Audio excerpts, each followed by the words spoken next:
Hey guys, welcome back to Criminal Intent. Today we are going to be talking a little bit about Sarah Boone. Now, a lot of YouTube channels are currently following her appeal and reading some of the documents, court documents, letters she wrote the judge again.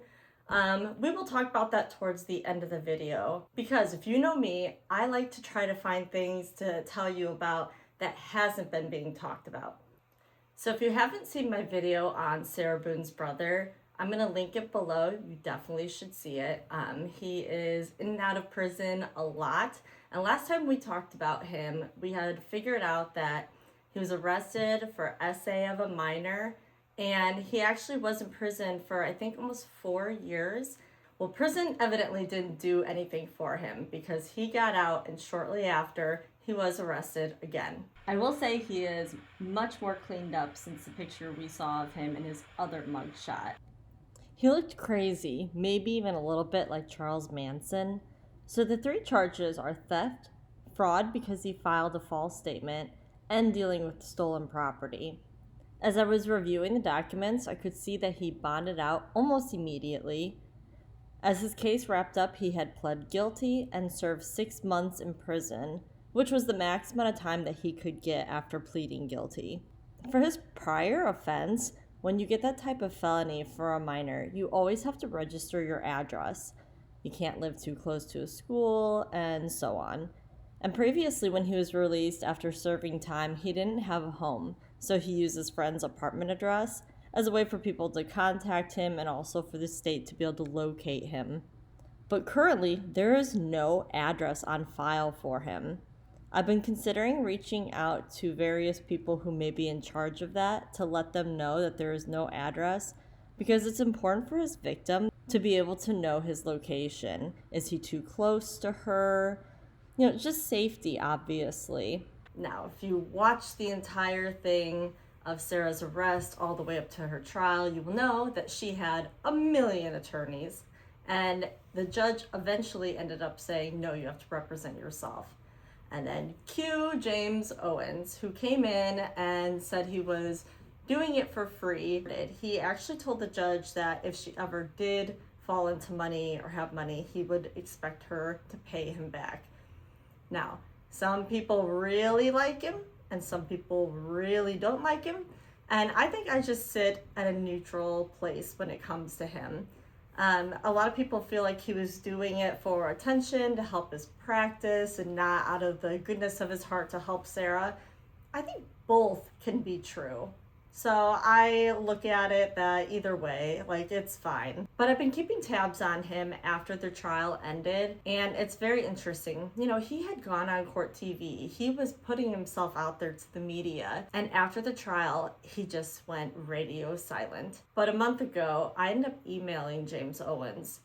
I was very careful with how I worded things and questions that I had for him, just explaining who I am, not necessarily even needing to hear anything directly about Sarah because I don't know how that would work. Since he was her lawyer, there's technically a gray area, even so he's not anymore. I didn't think he would respond to any of that, but I did ask him all about what he thought of the trial. Is there anything he regrets with certain things? How is he doing since then? How is the public being towards him? And I heard nothing. But within this last month, he actually deactivated his website. It is available on GoDaddy. And he is just nowhere. And I even was going through social medias because I just wanted to know, are they getting harassed a lot? Is there something going on that made him take that step to shut it all down? I'm hoping at some point we can get the answers to that, but he did not respond to me, and that's all right. I'm sure that Sarah Boone's entire thing has been like a hurricane for him, and he probably needs many years to never talk about her again before he's able to even talk about her. She was a lot. She is a lot. Sarah Boone's appeal has not been the easiest road for her. James had said that he will not represent her if she's choosing to appeal. Of course she did. And the last thing he did as her attorney was submit the forms that she was going to be appealing. And then he washed his hands of it and was done. And as many of you know, because you're following along, She feels like no attorney will talk to her. It's been silent, so she says that wasn't always the case, especially for the attorneys leading up to her trial. She definitely burned bridges with many people. So I'm not sure what the truth is and what the truth isn't. Obviously, if she has an attorney representing her, she deserves to know what's going on. Even if they don't have an answer, they could just explain why they don't have an answer yet. And so I know some of you have already read it, but I'm going to go ahead and read the letter in case there are some who haven't yet. Motion for defendant appellant Sarah Boone to be included in and added to the certificate of service by all parties to receive important information regarding her appeal and the process of. Comes now defendant appellant Sarah Boone and respectfully requests to be rightfully included and added to the certificate of service in correspondence. Filings produced by all the parties in her appeal, including and foremost from Orange County Clerk Judge Michael Kranick, 6th District Court of Appeal, Attorney General, Criminal Appeals, all counsel of representation forever and present, all counsel of representation, any future parties to be included in this matter. In support of her motion, the defendant appellant states the following. 1. Sarah Boone is the other primary party in this case for her criminal appeal. She was sentenced in a criminal case on December 18, 2024.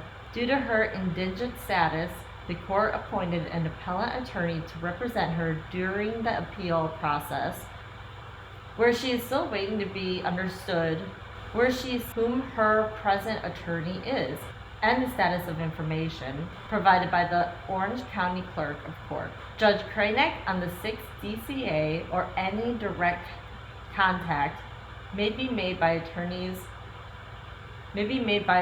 themselves. Since her sentencing and ongoing a full year since being transferred to DOC, she has not been properly and fairly included in receiving copies of general correspondence, withdrawals, and Attorney General correspondences, withdrawals, and updated attorney contact information, extensions, judgments, amendments. I hereby certify true and correct the original copies of the foregoing motion for the defendant. Appellant to be included in and added to the certificate of service by all parties has been furnished via USPS. So as you know, Sarah had written Kranick before long letters lashing out at attorneys, lashing out at him. That was before the trial. She did it during the trial and after the trial. She let the judge know how much she hated him and she thought that he was biased and bad. So it's funny that with appeals, she still has to communicate with the judge, who I'm sure wants nothing to do with her, but she's almost asking for things and needing things to go her way.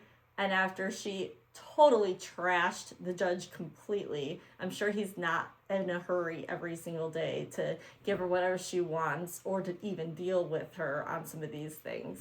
And that is why you should just be nice and kind to everyone. You never know what situation you're going to get into. And she clearly could have used a little bit more help with some of this stuff. But now the judge is probably so far removed from that. So like I said, I hope you learned something new today that not every other content creator has put out there already. I will continue to be looking for more details like that. And I'll obviously give updates on the big things that most people are hearing and knowing about. And although there's nothing to report, I am still kind of digging into trying to find a jury member to maybe do an interview or talk with me about it. One of my sources went to every single day of the trial and said that the entire jury group seemed to be friendly and having a nice time with each other, obviously in a respectful way, not doing anything in the courtroom, but that they all look very comfortable with each other and happy to be around each other. So I would really like to even get more information on that, and then how the process was for them and all the thoughts. So hopefully I'll find something soon. I am also still looking for Jennifer Soto information, who went into hiding. She's under a rock somewhere. So if you know anything about Jennifer Soto, please feel free to email me. It's in my channel's description. I just am having the hardest time finding her, and I think that she should probably be arrested, but we'll see. Time will tell. All right, thank you so much for watching. I will see you on the next one.